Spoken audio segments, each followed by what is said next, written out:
Donc, on va commencer, s'il vous plaît. On va faire la modélisation d'un pieu isolé sous un effort, horizontal, situé dans le plan YZ, donc en XZ. On va travailler avec un portique plan, dans le logiciel robot. Donc, je crois que vous avez déjà suivi un cours sur le logiciel robot. Donc, je vais faire la construction du modèle. Donc là, c'est pour les lignes de construction. Donc, il y a plusieurs manières de faire introduire les différents paramètres du problème.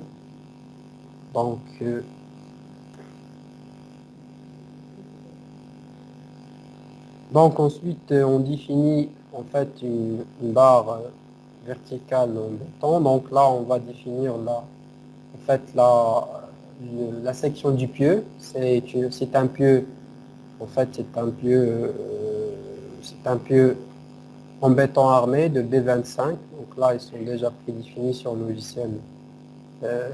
logiciel robot. Donc, et ensuite, on introduit le diamètre. OK, le diamètre de 1 mètre, donc c'est 160 cm. Donc, on le nomme pieu 3, parce qu'il y a déjà le pieu 2. Donc là, ensuite, on dessine par tablier. Donc là, c'est la première couche. Il faut différencier entre les deux couches parce que chacune des couches, on va leur affecter un module. Donc là, ensuite, on introduit la deuxième couche.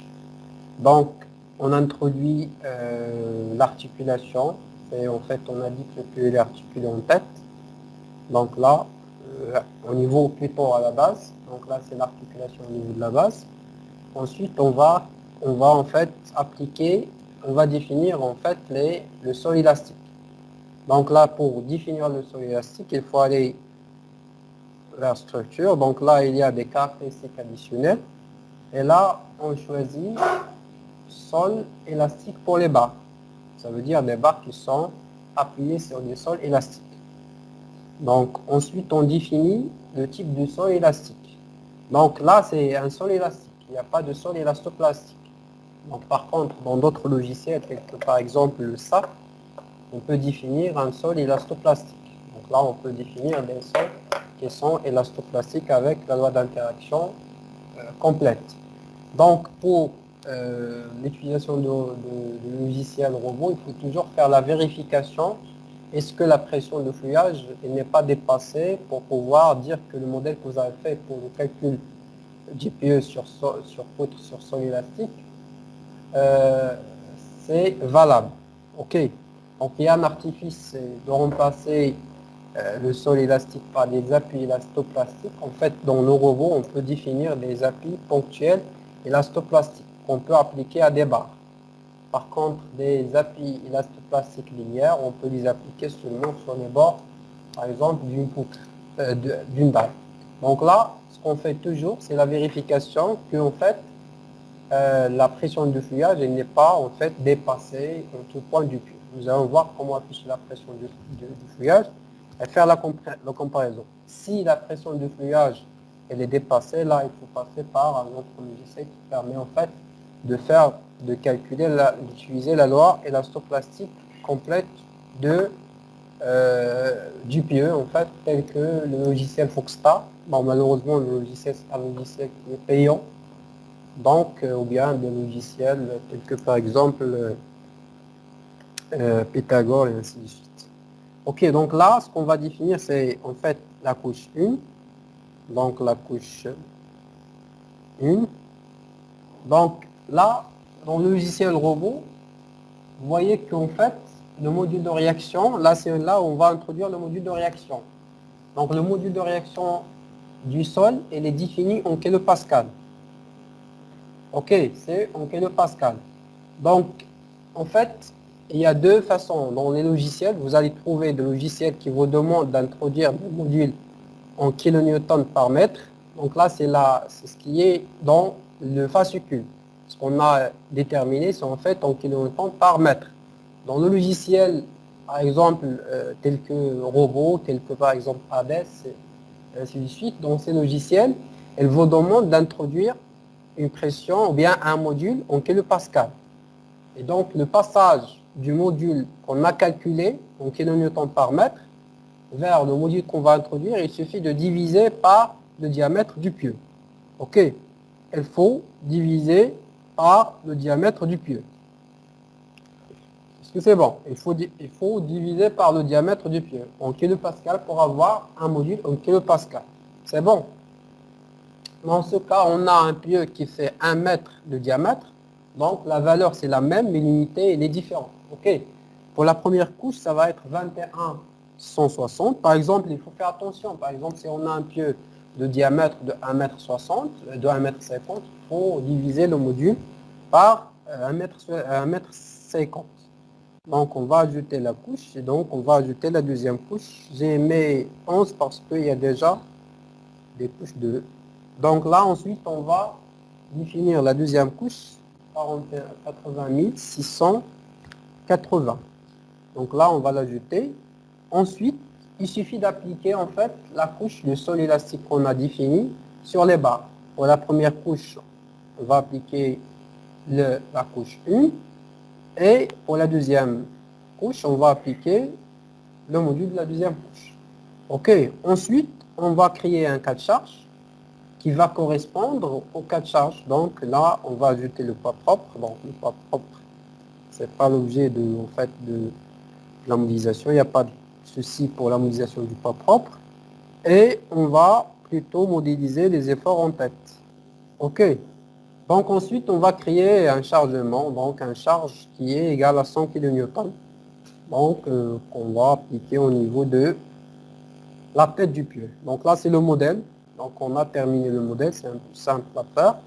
Pour un pieu isolé, il n'y a pas de souci. Donc ensuite, on lance les calculs. Donc, on lance les calculs. Donc, sans problème. Donc ensuite, on affiche les différentes grandeurs. Donc la première grandeur à afficher, c'est en fait les forces. Là, c'est des forces dans le repère local. Ça veut dire là, c'est l'effort normal. Donc si on applique, donc il n'y a pas d'effort normal parce qu'on a fait un effort en tête. Par contre, vis-à-vis du poids propre, il y a une valeur d'effort normal. OK, donc là, c'est la valeur de l'effort normal. Oui, après, on fait les combinaisons. OK. Donc là, en fait, là, c'est tout simplement, on fait le calcul parce que le poids propre, il va induire seulement des efforts normaux. Donc, il ne va pas induire de moment. Donc, l'effort tranchant et l'effort en tête, il ne va pas induire d'effort normal. Donc, ensuite, on va faire la combinaison, bien évidemment. OK. Donc là, en fait, ensuite, on va afficher l'effort tranchant, VZ. Donc là, c'est pour afficher l'effort tranchant. On voit ici, en fait, que la valeur de l'effort tranchant, c'est 100 kN. Ça veut dire qu'on a appliqué un effort en tête. Et ici, la continuité des efforts, ça doit donner en fait 100 kN. Parce qu'on a seulement appliqué un effort. Effort en tête, c'est les efforts qui proviennent de la superstructure. Par exemple, supposons que vous avez un mur de soutènement qui est posé sur des pieux. Donc là, la poussée des terres, c'est en fait, ça va induire des efforts en tête des pieux. OK. Donc, ou bien vous avez un pont et vous avez par exemple le freinage ou bien la dilatation thermique du tablier, ça va induire des efforts en tête des pieux. OK, tout ça en fait, ou bien un séisme, lorsqu'on a un séisme, donc la mise en mouvement de la partie de la superstructure, elle va induire des efforts horizontaux au niveau de la tête des pieux. Donc au niveau du groupe des pieux, mais ces efforts ils vont être répartis entre les différents parties de la fondation. C'est bon? Oui, oui, le freinage sur le tablier, par exemple, ça va induire des efforts horizontaux qui vont être transmis vers la fondation. Donc le tablier, il va être en fait, il y aura un effort de freinage qui va être appliqué sur la face supérieure du tablier, il va être transmis vers les appuis, et les appuis vont les transmettre vers les fondations. Donc au niveau de la base de la fondation, vous aurez un effort horizontal, mais vous aurez également des moments. Donc vous aurez des moments parce que le bras de levier, il faut multiplier l'effort appliqué par le bras de levier au niveau de la semelle de liaison. C'est bon. C'est bon. Donc là, on affiche également la valeur des moments. Donc là, c'est la valeur des moments en fait. Donc là, c'est en fait, vous voyez que le moment à ce niveau-là, elle est nulle. En fait, parce qu'on n'a pas appliqué de moment en tête. On a dit que lorsqu'on a un pieu libre, les conditions aux limites, ce sont T de 0 égale à T0 appliqué, c'est-à-dire l'effort tranchant au niveau de la tête, c'est égal à l'effort horizontal appliqué, et le moment où ce poids est égal au moment appliqué. Or, dans cette configuration, on n'a pas appliqué de moment, donc on a un moment qui est nul. OK. Donc là, et vous avez la courbe des moments en fait qui a une forme de sinusoïde. Et vous voyez, on fait apparaître, ce qu'on appelle en fait la longueur de transfert. Vous voyez que rien n'est transféré au niveau de la pointe. Au-delà d'un certain niveau, il n'y a plus de moment qui est transféré. OK. Donc on peut même visualiser ça au niveau de la déformée par exemple. Donc là, c'est la déformée du pieu. Donc là, vous voyez avec un déplacement et au fur et à mesure de l'approfondissement, donc il n'y a pas, rien n'est ressenti au niveau de la pointe. OK. Donc là, c'est les moments. Donc la valeur des moments, le moment maximal, il est à un certain niveau. Vous voyez qu'en fait, la courbe des moments, ça ressemble un petit peu à la courbe des moments d'une poutre qui est soumise à une charge uniformément répartie, ou bien une charge qui est répartie d'une façon trapézoïdale. Parce qu'en fait, la réaction du sol, il va être de ce type. Et vous voyez, si on fait par exemple, la comparaison de la déformée, donc là, la déformée, c'est la déformée qu'on a. Vous voyez qu'en fait, la déformée, ça va induire des pressions qui sont appliquées au sol, et ces pressions, ils vont induire la flexion de la poutre du pieu vers, en fait, avec des moments qui sont positifs. OK. Donc là, c'est en fait les différentes grandeurs qu'on affiche pour en fait le moment. Par exemple, pour dimensionner ce pieu, on va utiliser le moment de flexion et le moment et l'effort tranchant et l'effort normal avec les combinaisons nécessaires qu'il faut. Pour vérifier la validité du modèle, il faut afficher en fait la réaction du sol. Pour afficher la réaction du sol, il suffit de cocher cette valeur. Donc là, on va afficher la réaction du sol. Et là, on a la valeur de la réaction du sol. OK. Vous voyez que la valeur maximale, c'est moins 47,2. Vous voyez qu'on a en fait une discontinuité au niveau de la réaction du sol. Vous voyez que ici, on a une discontinuité au niveau de la réaction du sol. À votre avis, pourquoi on a cette discontinuité? Voilà, les couches, ils ne sont pas les mêmes. On doit avoir le même déplacement parce que le pieu doit rester continu. Mais en fait, pour assurer cette compatibilité de déplacement à ce niveau-là, parce qu'on a un module de réaction de la couche 1 qui est très inférieur au module de réaction de la couche 2. Donc à ce niveau-là, donc là, en fait, la pression du sol, elle est discontinue. Par contre, les autres grandeurs, elles seront continues. Par exemple, les forts tranchants, le moment de flexion, la déformée, seront continues. OK. Donc là, c'est en fait, là, c'est la discontinuité au niveau de la couche. Donc là, c'est la discontinuité au niveau de la traversée de la couche parce qu'on a un changement du module de réaction entre les deux couches. OK. On voit que, en fait, moins 47,2, elle est très inférieure à, en fait, la pression du fluage maximale, c'est de moins 47,2. Cette pression, elle est enregistrée au niveau de la couche 1. OK. Donc, on doit comparer la pression maximale à la pression de fluage de la couche 1. OK. Donc, elle est de moins 47,2 kN, donc c'est 0,047. Elle est inférieure en fait à, ou bien si vous voulez, c'est moins 47, c'est inférieur à 400 kN. Donc là, c'est en fait une valeur, c'est la valeur de la pression du sol qu'on a récupéré maximum. Ça veut dire que le modèle elle est valable. Ça veut dire que le modèle élastique, elle est valable. Donc, on peut admettre cette modélisation d'un pieu avec une loi d'interaction élastique. Parce que vous avez vu, ce qu'on a introduit lors de la définition de la loi d'interaction, c'est seulement, on a introduit seulement le module. Ça veut dire qu'on considère que le sol, c'est un sol, que la loi d'interaction entre le sol et les pieux, c'est une loi d'interaction élastique. OK, ça veut dire qu'il s'agit d'une loi d'interaction élastique. Alors que dans la réalité, la loi d'interaction, elle est élastoplastique.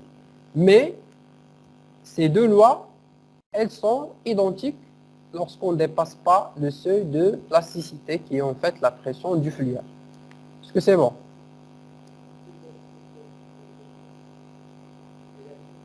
Élastoplastique, ça veut dire il se comporte initialement d'une façon élastique et au-delà d'un certain seuil, elle va se comporter d'une façon plastique. Ça veut dire qu'il va se déformer à pression constante. Si on augmente par exemple l'effort en tête appliqué, on va le multiplier par exemple par 10. Donc au lieu d'appliquer un effort, donc là on va ajouter un cas de charge. Donc effort, donc si on va le noter 10 fois T0. Donc 10 fois T0, ça veut dire 10, ça va donner 1000. OK, c'est 1000 kN. C'est l'effort en tête appliqué. OK. Donc là, par exemple, si on multipliait, donc là, c'est en fait, si on calcule, donc on va appliquer un effort, qui au lieu d'appliquer 100, on va appliquer 1000 kN. Donc là, si on applique cet effort, on fait le calcul. Donc là, la pression, elle a augmenté.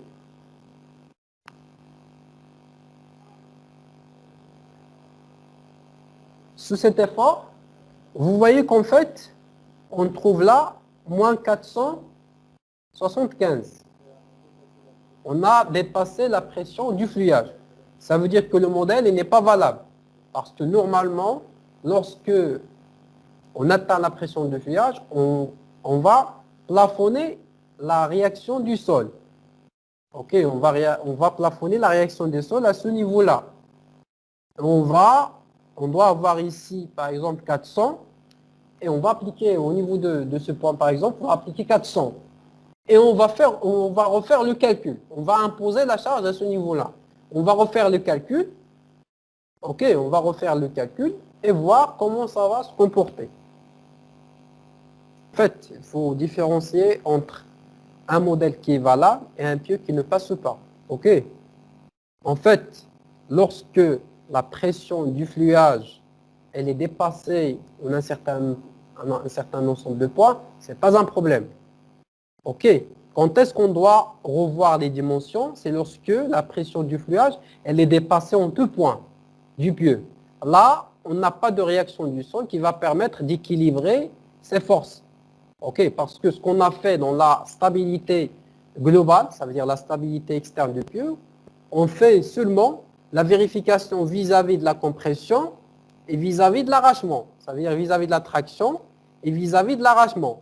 On suppose toujours que, en fait, les efforts horizontaux, il n'y a pas de glissement parce qu'on suppose que, en fait, les efforts horizontaux, ils sont équilibrés par la réaction du sol. Si par contre, sous un effort, la pression du sol, elle est dépassée, la pression du fluidage du sol, elle est dépassée en 2 points, ça veut dire que le pieu, il va se déplacer indéfiniment. Lorsqu'on va la dépasser en 2 points. OK? S'il est dépassé en 2 points, donc là, en fait, on doit redimensionner la fondation. Mais si elle est dépassée en un certain nombre de points, le modèle de calcul des efforts, elle est non valable, elle n'est pas valable, mais il n'y a pas d'instabilité de pieu. Si par exemple on définit un modèle élastoplastique, si par exemple dans le robot vous définissez des appuis élastoplastiques et que vous dépassez par exemple la pression de fluidage en 2 points, il va vous donner qu'il y a une instabilité. OK. Donc lorsqu'il y a une instabilité, ça veut dire que le pieu il n'est pas stable. C'est qu'il va se déplacer indéfiniment. Parce que lorsqu'on est